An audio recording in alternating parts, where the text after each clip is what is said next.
Today's topic, a serious one, about how to save your butt in Asia. You've all heard about the infamous butt gun. Well, this one here is on its last legs, and I'm going to give you a quick demonstration how to save your butt. In most of Asia has a butt gun. America's addiction to toilet paper is nothing more than a false profit getter. And who would want to smear it around when you could wash it off? Now, there's different types of butt guns. This one is a variable rate, so you could try not to destroy the toilet paper, but you could spray gently. You can push harder. Full force. Watch out! Seriously, some of these things are nothing more than pussy guns. They're nothing more than pussy washing guns. They will not do the job. I'm not kidding. This one is good, except you can see the plumbing is, well, the hose is about worn out. But that is the preferable type. Some have a valve inside and they just go on full or off, or they have no pressure and they're only going to rinse off, well, let's say the surface rust.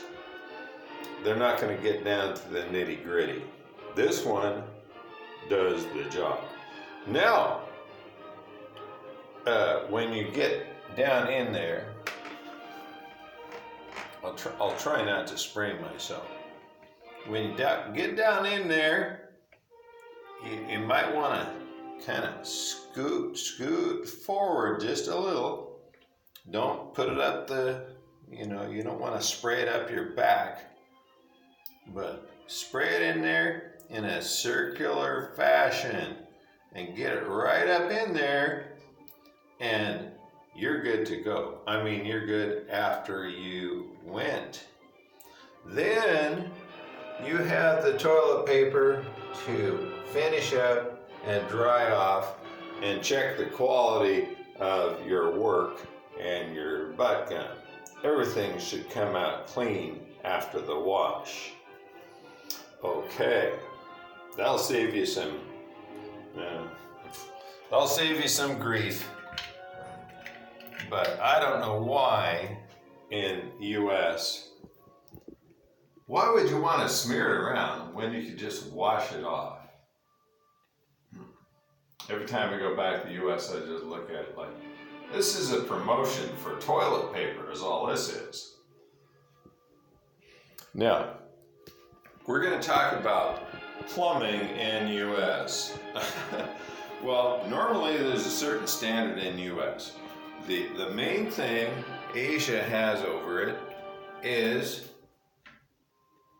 did you catch that? No bang. Try it again. Slow closing, unless you're in a real rat hole, the toilet lids are all slow, silent closing. They may not know how to put them on straight. And that puts us into the finished product, which you can see that thing is like installed crooked.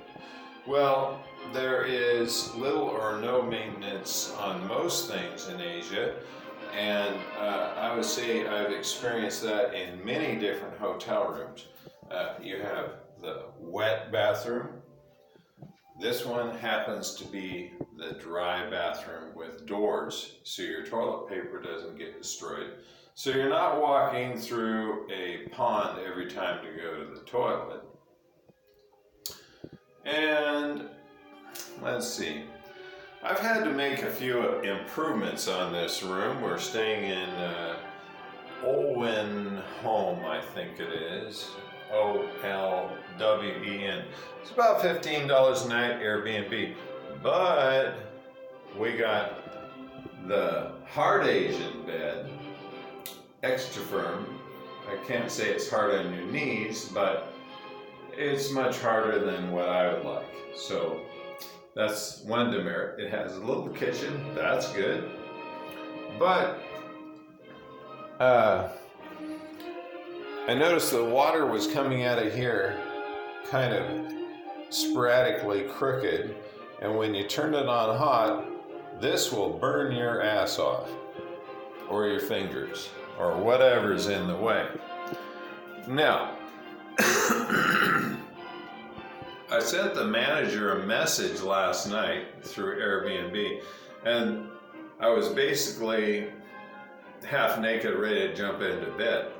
And here they come, the second after I sent the message, to talk about the plumbing. And then she starts disagreeing with me and telling me that no one else had a problem with it. Well, maybe they like cold showers. Maybe they're Asian and they don't know how anything is supposed to work. But anyway, Nai was using the shower. Well, first of all, we were out of hot water for about 24 hours. So she said it timed out.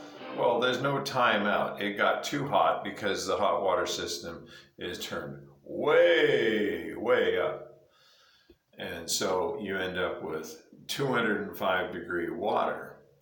Now, the sediment issue, they call this a raindrop head.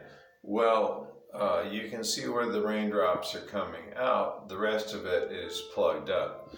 The faucet has a selector, and all of this is like very common. Sometimes it's easy to turn. It's like if your hands, if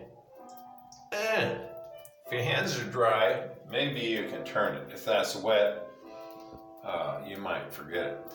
But anyway, the water was dribbling out of here.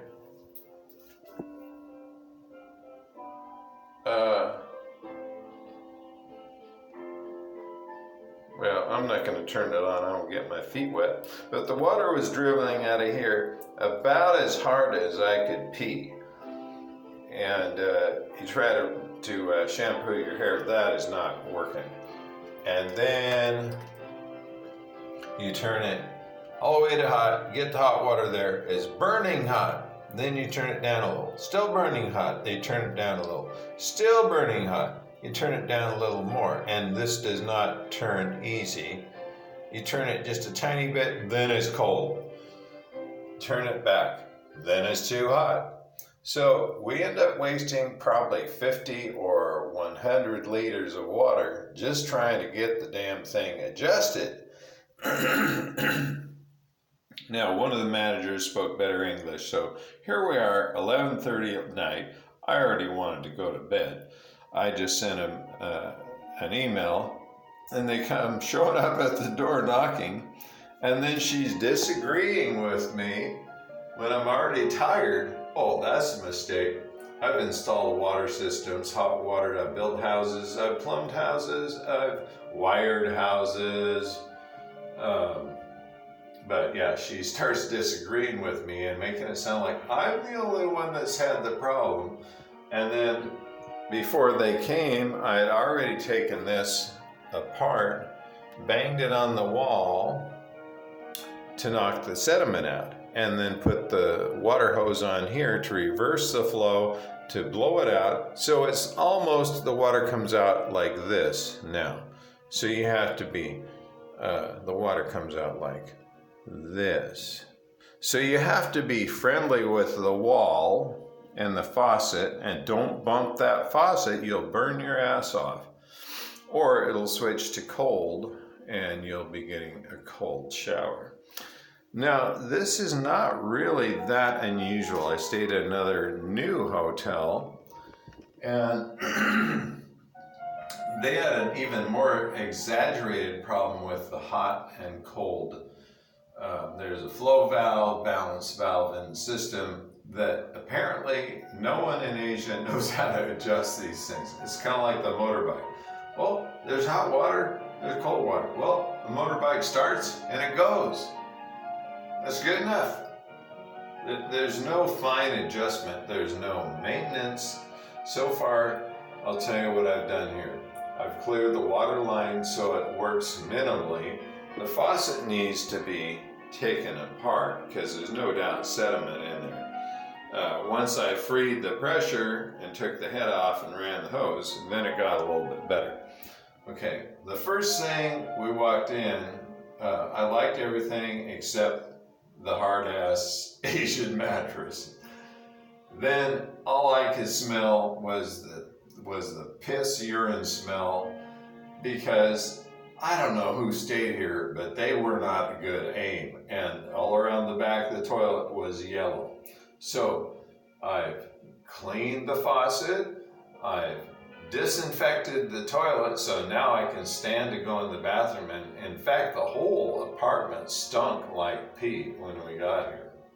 I hate doing it. I'd rather say this is a wonderful place to stay and come on out, and $15 or $18, whatever it is, per night.